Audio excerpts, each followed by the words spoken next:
my name is Roel. I am a health and nutrition coach and a diabetes practitioner in Hale, just outside Manchester in the UK. And I make these videos because I like to motivate you to be as healthy as you can be. And today I want to talk a little bit about decisions and how many decisions we have to make every day, and how, more importantly, how can we not waste a lot of time making these decisions and make good decisions. And so I've got a few tips on what you can do to be more likely to make good decisions, and obviously good decisions lead to better outcomes, and that's what it's all about. Now, first, I want to thank all my new subscribers to this YouTube channel. Thank you so much for joining, and I need to thank Yvonne, who has her own amazing knitting vlog. It's called Knitting Indian. I will link it down below, and she gave me a massive shout out last week, and that led to a lot more subscribers, which I'm so happy about. So thank you if you're joining me. And recently I've started to add a little bit more stuff about my life into these videos. It's always at the end, so if you're just here for the health tips, then that's easy to avoid. I'll let you know when I start chatting about all the other stuff, which also includes a little bit of my crafting. I'm really into knitting and crocheting and other crafts, and I'll just let you know when that starts. Then you can switch off if you're not interested. So, decision making then. We make about 35,000 decisions every day. That's a lot, isn't it? But when you think about it, we need to decide on everything we do. We need to decide on the clothes we're wearing, what we eat, even what we say. So you can imagine how that all quickly adds up. But yeah, I was quite surprised to see that it did add up to 35,000 decisions every day. Now, obviously, not all these decisions take a lot of time to decide upon. Otherwise, we couldn't live our lives. So a lot of that stuff we just do nearly without thinking. But other decisions might take a bit longer, and we might need to look into what we need to know before we make these decisions, and think about the consequences, the outcomes. And I'm sort of thinking how many more options we have now compared to, let's say, 50 years ago. So where was that? 1975. We would have had far fewer options with nearly everything.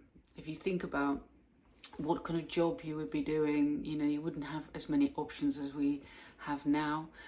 We didn't have online, we didn't have the internet, so that dramatically reduced our options in terms of what we maybe could buy.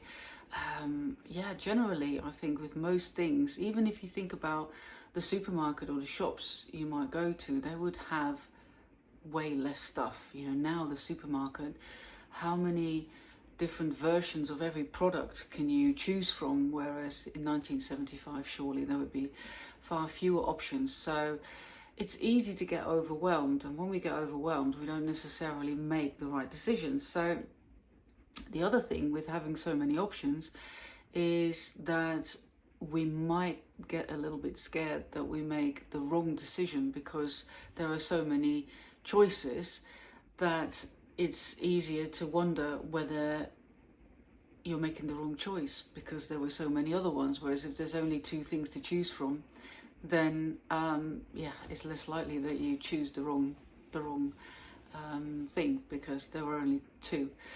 It will take way more time as well, because you've got to consider all the options now. You just can imagine that if you only have 2 tops in your wardrobe, then you can either wear one or the other. But if you have 60 tops in your wardrobe, then it will take you longer to decide because there's more to choose from. So this can make us feel overwhelmed, like I said, but it can also take up a lot of mental energy, and it might make you feel a bit drained and a bit tired of it. And that's not a great place to be, because that doesn't help us then to live a healthy lifestyle, because for that you need a bit of mental energy to make good choices about doing exercise, eating healthy food. And if you're knackered and tired in your head, then it's just more difficult to do that. So what can we do? Well, I suggest that you simplify your life and your choices. Easier said than done, I know. But there's a couple of ways that you can do that. And what I always find really interesting in my job as a diabetes practitioner on an NHS program that helps people to put type 2 diabetes into remission is a part of that program is a total diet replacement, where for 12 weeks the people who join that program are actually going on a soup and shake diet to get that initial kickstart of a massive weight loss and a reduction in the blood glucose levels. Now, whatever you think about a total diet replacement with shakes and soups, and I do have some thoughts about that, but that's not the topic of this video, it's very restrictive. So for those 12 weeks, they only have a choice of a couple of shakes and 2 soups, a chicken soup and a vegetable soup. And they had to choose 4 products, so that's all they can choose from. And of course that's really difficult to do, but most people adapt to that quite well. They get used to it, they get amazing results, so that's quite exciting. And they love the convenience of it. They don't have to think about what to eat. They even find it sort of easy to stick with after a while when their body is used to it. Because of the restrictive element of it, they feel that, well, that's it, I can have that shake or that soup, but nothing else. And so that's what they stick with, which is really interesting, because during that time, obviously, they still have all the other things available. They can go to McDonald's. We're not gonna, come to their house in the middle of the night and drag them out of their bed and arrest them because they've been to McDonald's. They follow the program, and we talk to them, once a week and ask them, were you able to stick with it? But if they want to, they can eat. They can go to McDonald's. They can, get a takeaway, eat chocolate.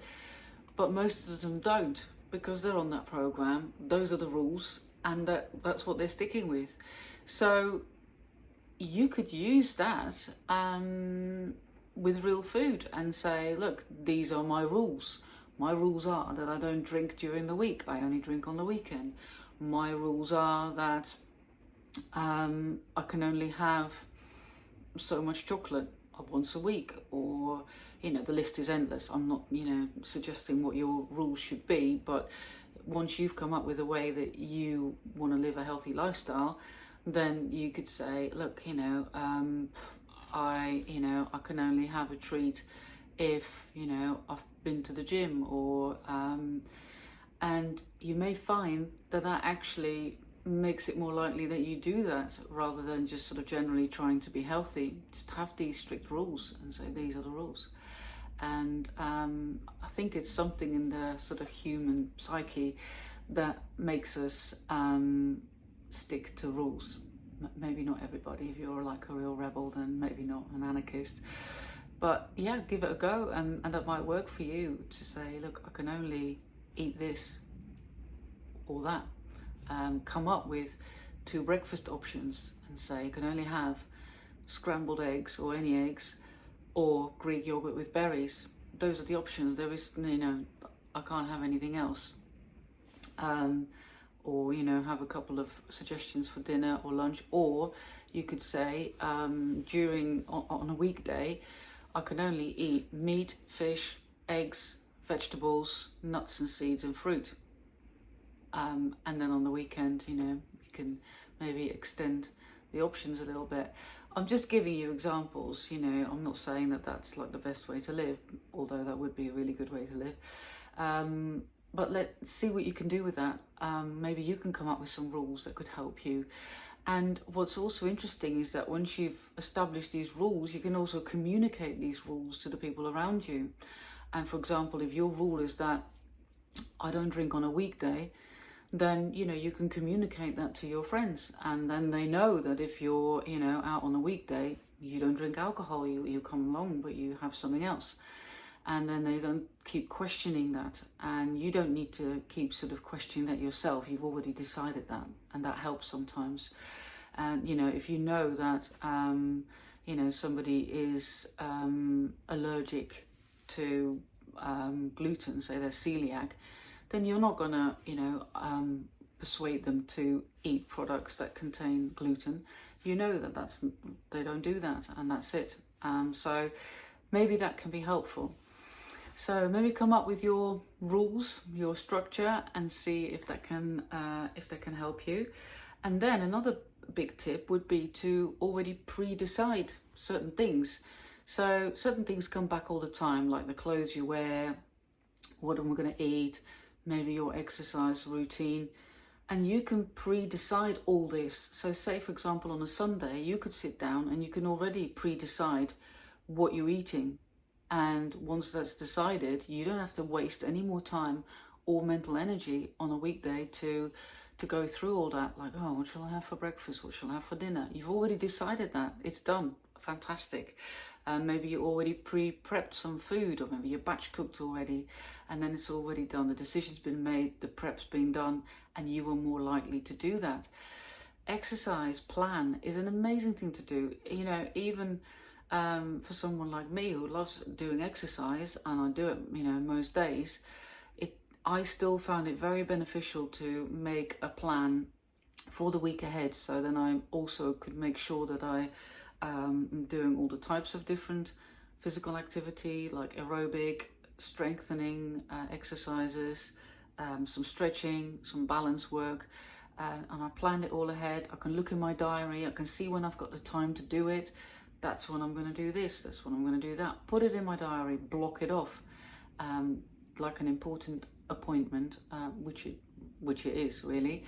And then you're more likely to do it. It's already organised, and you start thinking, okay, is that a good day to do that kind of activity? You could even think about the clothes you're wearing this weekend, and you can make sure that they're washed and ready to go. You know, lay them out the night before. That will give you such a smug feeling the next day. You don't stand there looking for clean knickers, wondering what to wear, but you've already got it sorted out. So yeah, I hope you found that helpful, and maybe you're going to do something with that. Let me know. I'd love to hear. I certainly will do that this week, to plan a few things. I'm already doing that a little bit, but I think there's still a few things that I can easily pre-decide and plan, and there's definitely ways to limit my options here and there, which would make life much simpler, easier. And let me know what you think of that.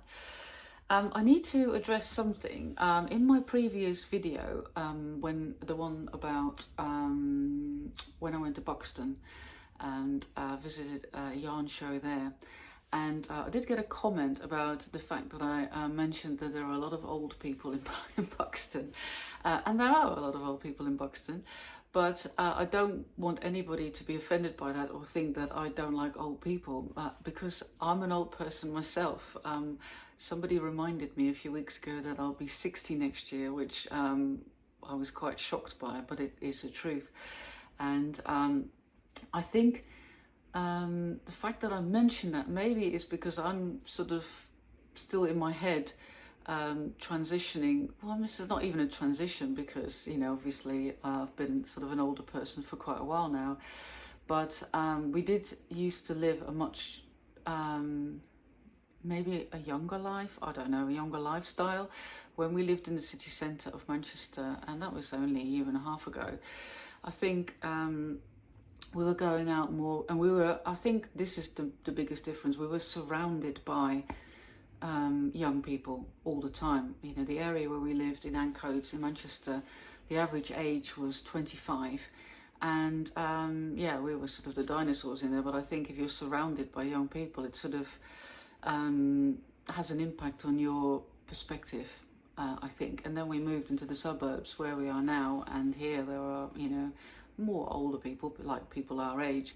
And I think I still get a little bit sort of bemused sometimes about the fact that I am one, and maybe that's why I sort of commented on it. But obviously, yeah, I think getting old is amazing, and I'm very grateful for the fact that I am getting old, and you know, and I'm healthy and happy, and so that's all good. But yeah, I just wanted to make sure that there's no misunderstanding that I'm not ageist or have a negative opinion about old people.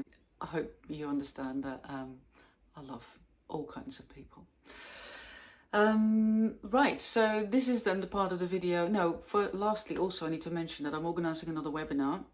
It's on the 4th of June, which is a Wednesday, 8 o'clock UK time. It's free via Zoom, and this is about effective health goals and how you can work out what your health goals are, how to then take action, and how to become consistent. That's always the most important thing. It comes with a free workbook that you will get a link to when you register, and I will leave the link to register for that webinar below this video. So if you're not interested in my live chat or in my crafting, then this is the time to say goodbye. Thank you so much for watching. Don't forget to set yourself one little goal around your health this week. What is the one little thing that you're going to do this week that's going to help you to feel better?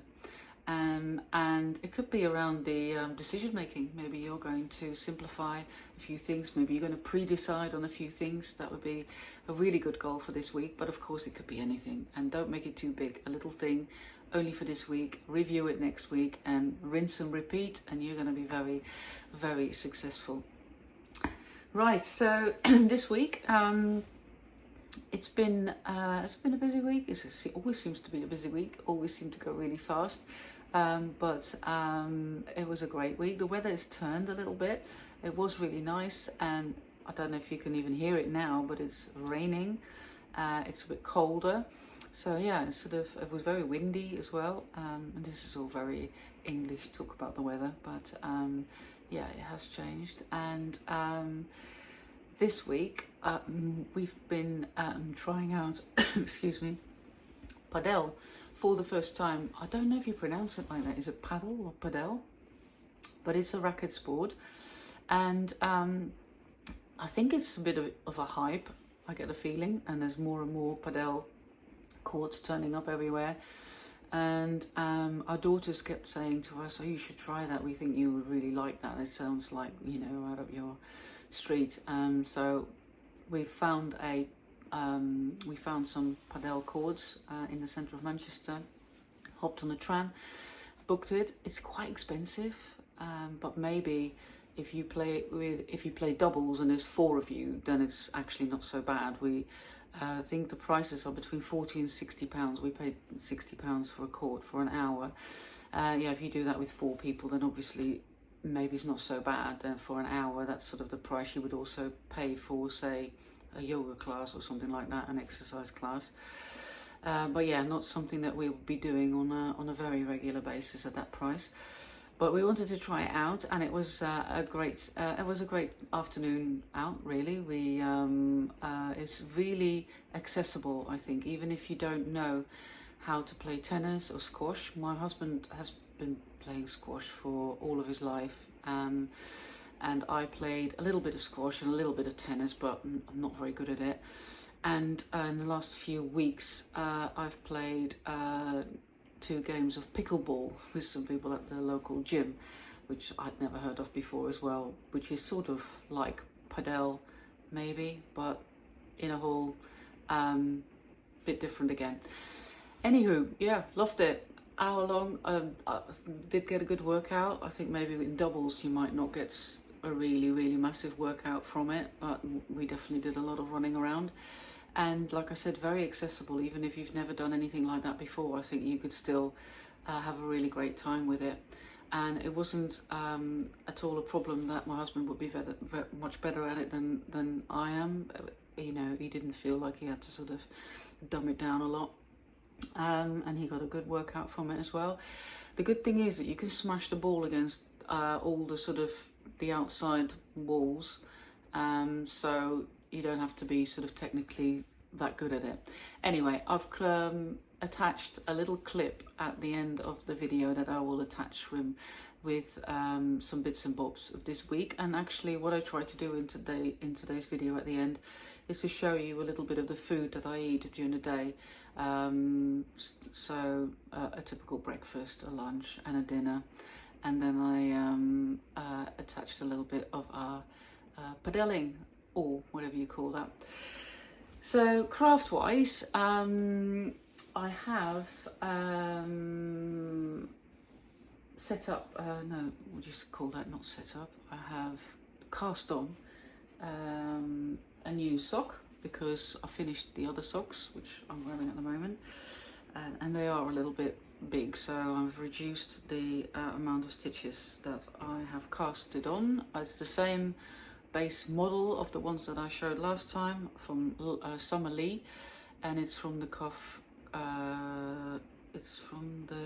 Club. Is it? Yeah, the Sock Cuff Club and Collarwork Cuff Club.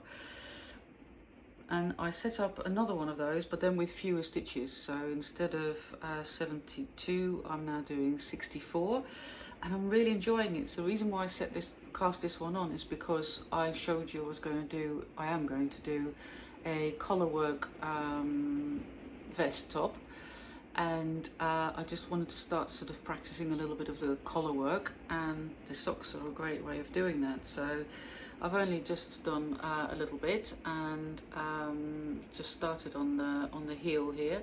So it's the same pattern, but a little bit longer here, because the other ones I made shorties. And yeah, just did a 2x1 cuff, and then the leg has got these cute flowers on it. And I've used Yarn Smith sock yarn for the base colour, and that is, where do I have it? I think I've got the, and it's the Yarn Smith Merino sock yarn, which is nice. I got it from the Wool Warehouse. It's their sort of own brand, the Yarn Smith. It's quite sort of slippery because it's very soft, and I will say that it does split when you knit it. It does split a little bit, but it's not too bad. It's nice, and it's very reasonably priced. And the other colour is one of my favourite colours. I do love these sort of corally kind of colours. Is this one, and that's the Scheepjes Metropolis sock yarn, and that's also merino, I believe. And this is the colour Dubai, which is that lovely coral. So those are new socks. Very pleased with that. And then I'm still working on the top, the Silla Sun top, which I've now joined. So that's starting to take shape. I just need to sort of keep going to make it long enough, and then it's pretty much done, I think, because it's a sleeveless top.